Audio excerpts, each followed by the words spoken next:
Hello, beautiful people. If you're new here, my name is Amanda Zitto. I make motorcycle travel content and general encouragement for you to get out and do the thing. And back in August of 2020, I did my first ever cross-country trip where I took my 2016 Honda CB500x and I rode from Portland, Oregon to North Carolina and back. The trip totaled about 8,000 miles and it cost me around $2,600 and about $73 a day. I did another cross-country trip this year, March 2022, and I took my loyal CB500x from Portland, Oregon to Tampa, Florida and back. It ended up being a similar amount of miles, around 8,000 in total. The main differences between this trip and the last one that I did is that I did tow my motorcycle from Portland, Oregon to Sacramento to start the trip because I wanted to avoid any snow going over any passes because it was so early in the year. In 2020, I did the trip in 24 days, and this time I did it in 34. Other than that, the ratio of camping to hotel was about the same, and so was staying with friends. So was the amount of food that I was eating out versus making myself. So in those ways, it's very comparable to the first trip that I did across the United States. Now, how much money you would spend traveling across the country could vary drastically just based on your preferences, depending on how fast you travel, your accommodation preferences, whether you stay in a hotel or if you go camping or if you make your own food the whole time or if you eat at restaurants a lot. This budget breakdown is not going to be an example of the cheapest way to travel across the country. There are elements of the ways that I need to travel in order to maintain running a YouTube channel that normal people don't necessarily have to do. I suppose I've done enough beating around the bush. In total, for 34 days of travel from Portland, Oregon to Tampa, Florida and back, I spent $5,503 with an average daily spend of $153 a day. Woof.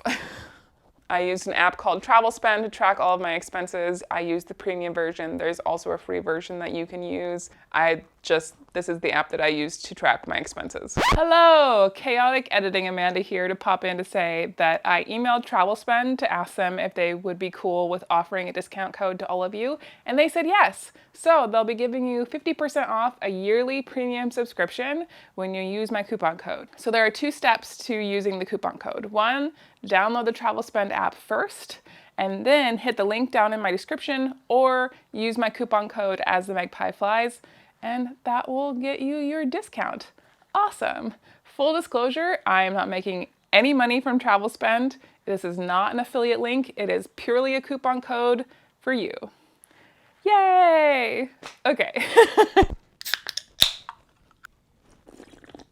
Let's dive into this. Accommodation, of course, always at the top. $2,082.89. I stayed in hotels 19 nights out of the trip, paid for camping for 8 nights, camped for free 4 nights, and stayed with friends for 6 nights. So if you're a math whiz, you'll know that there was a couple of overlaps where I paid for a hotel room and a campsite for the same night. This is because I pre-booked quite a few campsites the first week out the gate, and I didn't make it to a few of them. Or in the case of the Monaghan Sandhills, paid for my campsite, got there, tried my darndest to set up my tent, failed, got really angry, and then rode all the way to Carlsbad and paid for a hotel there. Hotels, especially on this trip, were so much more expensive, with my average cost of a hotel room being $103, with quite a few rooms being over $130 a night. In comparison to 2020 numbers, I had an average cost of $94, with most of my hotel rooms costing under $90. On both trips, I favor Best Westerns, Super 8s, and Holiday Inns, with a handful of mom and pop motels because I like parking right outside of my door. I think more of the reason for the spike in the hotel cost was because in 2020, a lot of the hotels that I stayed at were in the Midwest or in less touristy areas on the East Coast. Whereas this trip, I was at the height of tourist season in the South, and while gas and food prices was definitely lower along the Gulf than they are up here in the PNW, accommodation prices were through the roof. I learned the hard way that the spring is for sure high season in the South, and my wallet felt it. Moving on to gas, which came in at $1,213.37. Of course, you know, I took the truck from Portland to Sacramento and back, and gas for just the truck was $470.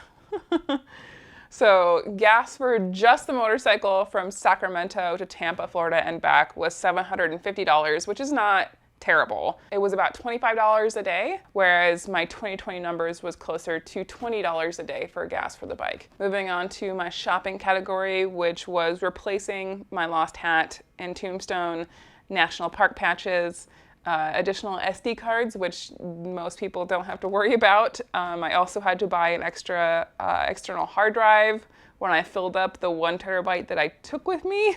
That totaled out to $820 and a penny. And then I used the fees and charges category for mostly maintenance on the bike. And this trip I did have to replace 2 tires, so that cost was $463.94 for the purchasing of the tires themselves and also labor to change out the tires and replace them.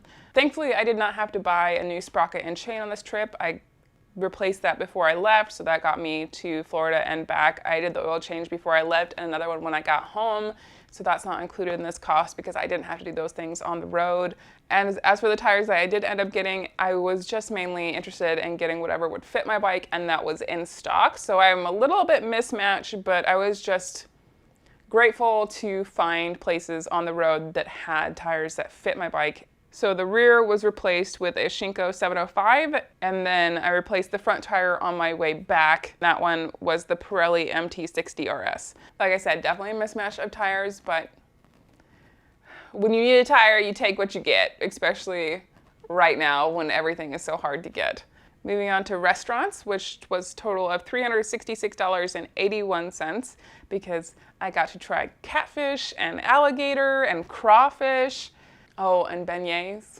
Most of the food that I did eat out at restaurants was mostly breakfast or lunch.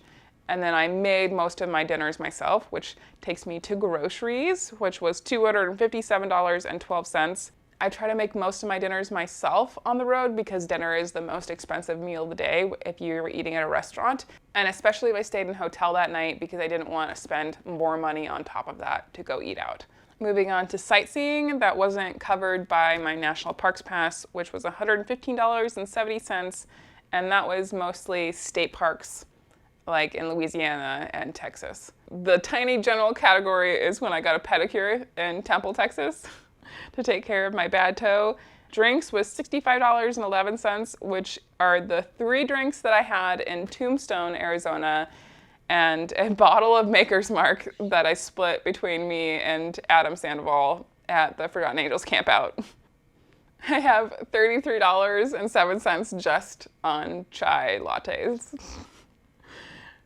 $3 ATM fee in Tombstone that my bank refunded me later, and then $2.50 on laundry.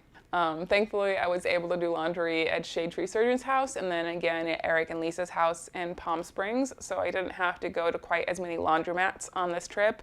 I also want to say a huge thank you to everybody who sent me gas money on Ko-fi and over on my Instagram while I was on the road. I will be over budgeting for everything next year. Thanks to my patrons who make all of these videos possible. And question for my end screen crew. Have you done the math before? Do you know what your average cost per day is? Because I'd be very curious to know down in the comments. Are you like a super minimalist traveler, or do you need to be in a hotel room every night? I'll see you guys later.